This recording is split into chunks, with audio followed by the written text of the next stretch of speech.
नमस्कार, जय हिंद साथियों। मैं सद्दाम। हमारा टॉपिक है धोलावीरा, जो हड़प्पा सभ्यता का स्थल है और ये गुजरात में स्थित है। ये जो धोलावीरा है, ये अन्य स्थलों से अलग क्यों है, यहां पर क्या चीजें प्राप्त होती हैं, इसी के बारे में हम जानेंगे। सबसे पहली बात तो ये है, ये अन्य स्थलों से अलग था। यह 3 भागों में विभाजित था, पूर्व, पश्चिम और मध्यम। पूर्व में जिसमें पहले से आम जनता निवास करती थी, लेकिन यहां पर शासक और जो अधिकारी जो वर्ग थे वह मध्यम वाले दुर्ग में निवास करते थे या मध्यम वाले क्षेत्र में निवास करते थे। एक बार एनटीए नेट की परीक्षा में भी पूछा गया था, हड़प्पा सभ्यता की जल संसाधन की सबसे अच्छी व्यवस्था कहां पर थी, तो यहां पर जल संसाधन की बहुत अच्छी व्यवस्था थी। यहां पर 2 बड़े बड़े जलाशय मिलते हैं जो 95 मीटर लंबे थे और दूसरे 71 मीटर लंबाई दूसरे की थी। ठीक है ना, तो उनके बारे में भी हम जानेंगे। और अगली बात यह है, इसे 2021 में विश्व धरोहर सूची में शामिल कर लिया गया है यूनेस्को ने, और यह भारत का 40वां स्थल है जी, जिसे 2021 में शामिल किया गया था। भारत में हड़प्पा सभ्यता का सबसे बड़ा जो स्थल है वह राखीगढ़ी है और दूसरे नंबर पर आता है धोलावीरा। और आज हम इसी स्थल के बारे में समझेंगे।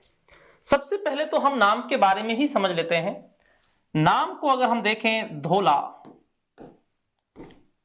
धोला बोलते हैं सफेद को, धोला बोलते हैं सफेद को, सफेद को बोलते हैं धोला। अगला है वीरा, अगला है वीरा। वीरा की हम बात करें, वीरा बोलते हैं कुआ को, कुआ को क्या बोलते हैं, वीरा। तो हम ये कह सकते हैं यहां से एक सफेद कुआं प्राप्त होता है, उसकी वजह से इसका नाम धोलावीरा पड़ा जी। जैसे कालीबंगा जो नाम है, काले रंग की चूड़ियां प्राप्त होती है तब जाकर कालीबंगा नाम पड़ता है, वैसे ही जो धोलावीरा है ये नाम इसलिए पड़ा क्योंकि यहां से एक सफेद कुआं प्राप्त होता है। ठीक है, अगली हम बात करें ये कहां पर स्थित है, इसके बारे में हम बात कर लें। हम बात करें ये कच्छ गुजरात में स्थित है। कहां पर, गुजरात में स्थित है, गुजरात में। और अगर हम बात करें कि कच्छ की कभी कभी आपसे तहसील का भी पूछ लिया जाए तो ये भचाऊ तहसील में है। कहां पर है, भचाऊ तहसील में स्थित है। एक बात और समझना, हड़प्पा सभ्यता के जो गुजरात से सबसे ज्यादा स्थल गुजरात से प्राप्त होते हैं सर्वाधिक, और ये जो सर्वाधिक जो प्राप्त होते हैं ये सारे के सारे कच्छ की खाड़ी से प्राप्त होते हैं। कहां से प्राप्त होते हैं, कच्छ की खाड़ी से प्राप्त होते हैं, कच्छ की खाड़ी से। एक स्थल है जो खंबात की खाड़ी से प्राप्त होता है, खंबात की खाड़ी से प्राप्त होता है, और खंबात की खाड़ी से जो प्राप्त होता है उस स्थल का नाम है लोथल। उस स्थल का नाम क्या है, लोथल। बाकी जो सारे के सारे हैं वे कच्छ की खाड़ी से प्राप्त होते हैं। ठीक है, आगे हम बात करें, जब हम नदियों की बात करें तो ये मानसर, नंबर दूसरी है मानहर, मानसर और मानहर नदी पर स्थित है। कौन कौन सी नदी पर स्थित है, मानसर और मानहर नदी पर स्थित है ये। ठीक है, अगली हम बात करें 1967-68 में जगपति जोशी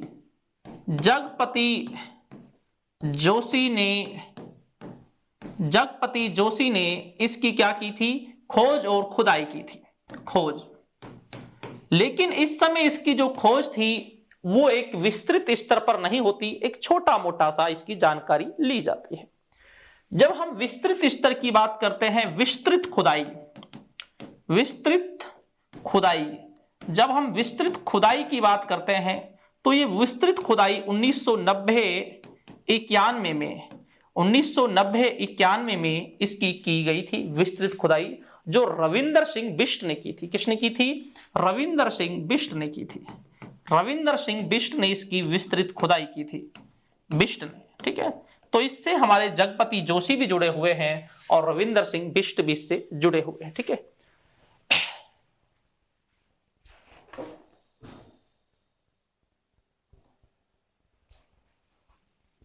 इसके बाद हम आगे बात करें, रविंदर सिंह बिष्ट भी जुड़े हुए हैं और इससे जगपति जोशी भी इससे जुड़े हुए हैं। ठीक है, अब जब इसकी खुदाई की जाती है तो यहां से हमें क्या क्या चीजें प्राप्त होती है?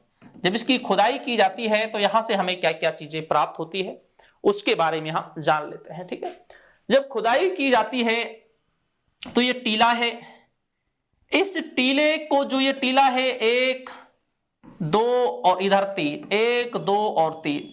सबसे पहले तो ये टीला कितने भागों में विभाजित है? 3 भागों में विभाजित है। ठीक है ना, इधर हम बात करें पूर्व में भी विभाजित है, इधर बात करें ये मध्यम है, अगला हम बात करें ये पश्चिम में है।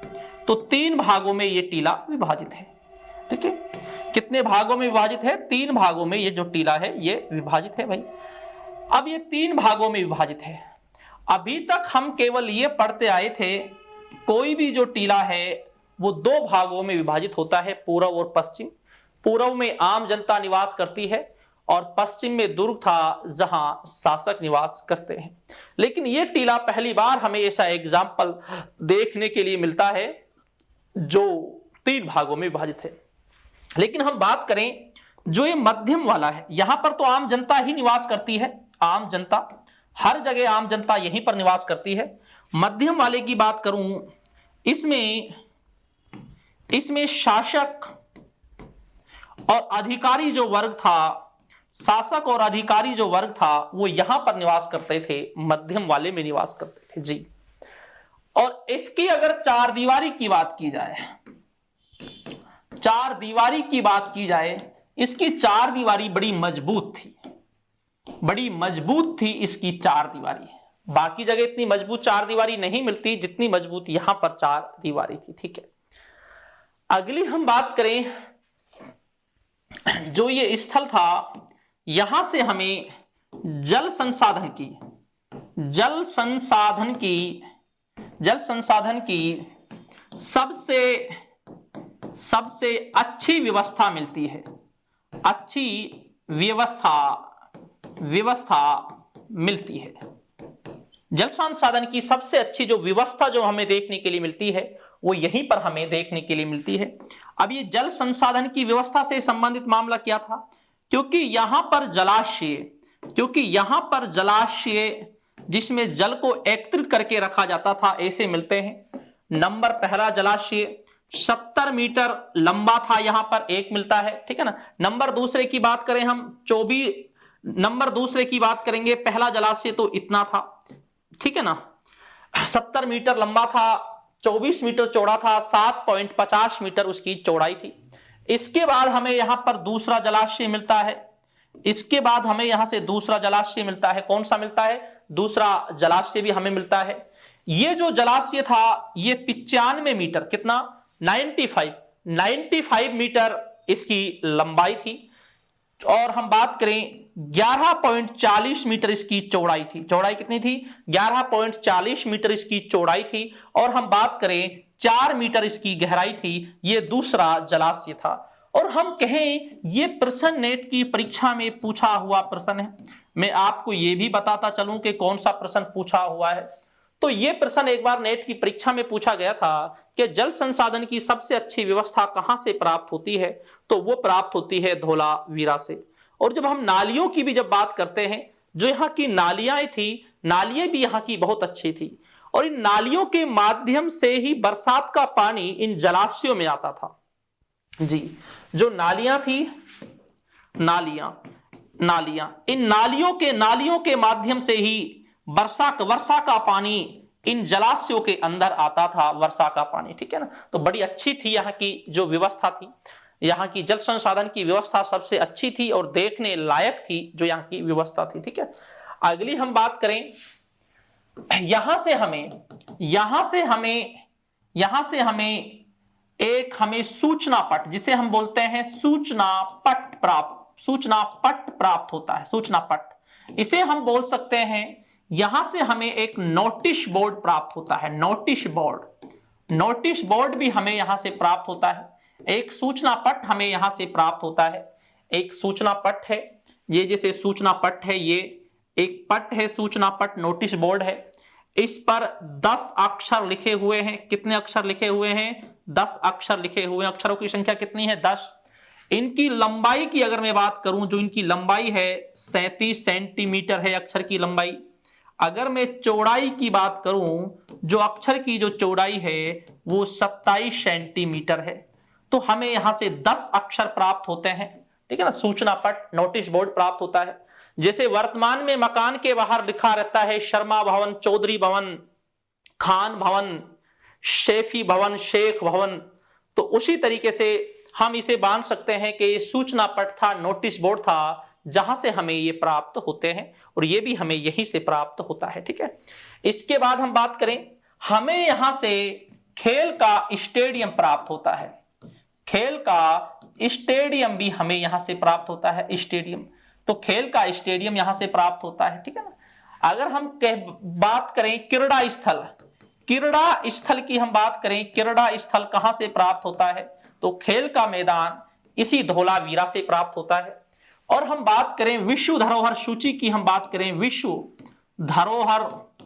धरोहर सूची, तो इस स्थल को 2021 में चीन में यूनेस्को का सम्मेलन हुआ था, और उसी सम्मेलन के अंदर इस धौलावीरा को विश्व धरोहर सूची में शामिल कर लिया गया है। और ये भारत का ये 40वां स्थल है। 40वां स्थल है। कौन सा स्थल है? भारत का 40वां स्थल है भारत का ये, जिसे विश्व धरोहर सूची में शामिल किया गया है। और बहुत अच्छी बात है कि विश्व धरोहर सूची में हमारे इस स्थल को शामिल किया गया है, ठीक है।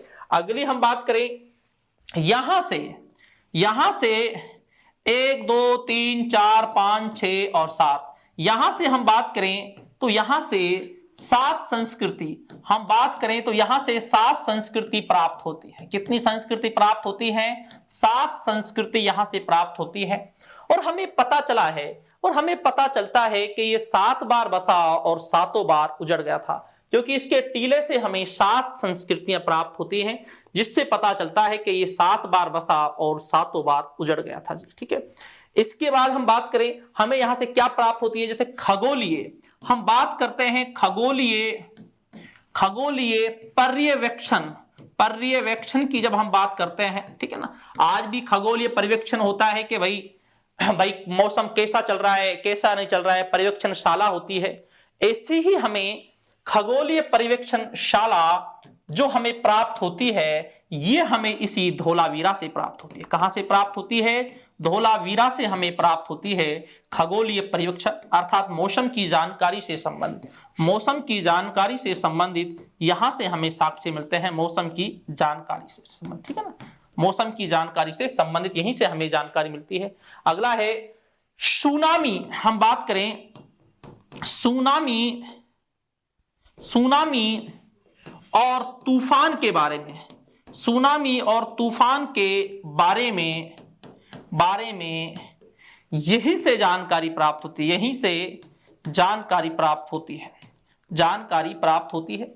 और ये जो नगर था, एक आयताकार नगर है ये, ठीक है। आयताकार नगर इसे माना जाता है, ठीक है, आयताकार नगर माना जाता है। और यहाँ की जो जनसंख्या जो रही होगी, 20,000 के लगभग यहाँ की जनसंख्या रही होगी। जनसंख्या कितनी रही होगी? 20,000 के लगभग यहाँ की जनसंख्या रही होगी धौलावीरा की, जी। तो ये था हमारा धौलावीरा स्थल। नालियों की यहाँ पर बहुत अच्छी व्यवस्था थी, जलाशय की बहुत अच्छी व्यवस्था थी, मकान यहाँ के पत्थर से भी यहाँ के बनाए गए थे। और ये भारत का एक ऐसा स्थल है जिसे विश्व धरोहर सूची में शामिल किया गया है। और अगली हम बात करें, भारत का सबसे बड़ा जो स्थल है वो राखीगढ़ी है। अगर राखीगढ़ी ऑप्शन में ना हो तो दूसरे नंबर पर सबसे बड़ा स्थल जो आता है वो धोलावीरा आता है, और तीसरे नंबर पर जो स्थल आता है वो कालीबंगा आता है। कौन सा आता है? कालीबंगा। ठीक है, ये हमारे हैं सबसे बड़े जो स्थल है। दूसरे नंबर पर आता है ये धोलावीरा जो सबसे बड़ा स्थल है, और ये गुजरात में, कच्छ गुजरात में भुचाऊ जिले में, भुचाऊ तहसील में स्थित है, और इसे विश्व धरोहर सूची में शामिल कर लिया गया है। खेल का स्टेडियम यहां से प्राप्त होता है। ये नगर 3 भागों में विभाजित था जो सबसे अलग और हटकर है। और हम बात करें, यहां से 7 संस्कृतियां यहां से प्राप्त होती है। खेल का स्टेडियम यहां से प्राप्त होता है जी। सफेद कुआं प्राप्त होता है, इसलिए इसका नाम पड़ता है धोलावीरा। तो ये था हमारा हड़प्पा सभ्यता का स्थल धोलावीरा। तो ठीक दोस्तों, शुक्रिया, धन्यवाद और जय हिंद।